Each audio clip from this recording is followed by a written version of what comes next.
أمس صار قدامي موقف أثر فيني. كنت راكب مع رائد تاكسي مصري واضح عليه غلبان، وجت حرمة سورية تبيع بقلاوة.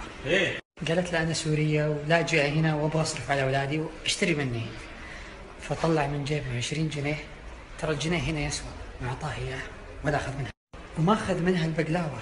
أقسم بالله أجزم أن هذا المصري إنه في حاجة ل20 جنيه وأعطاها، وما قال أنت في بلدي تكليل رزقي. وراحت الحرمة دي، أخذت الفلوس ومشت.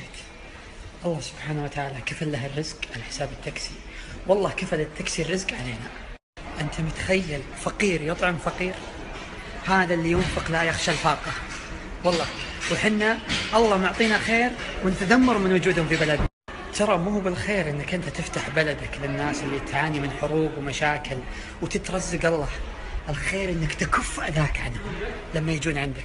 الفكر الصهيوني اللي كلنا نحمل ان هذا بلدي، ترى هذا غلط. هذا بلد المسلمين.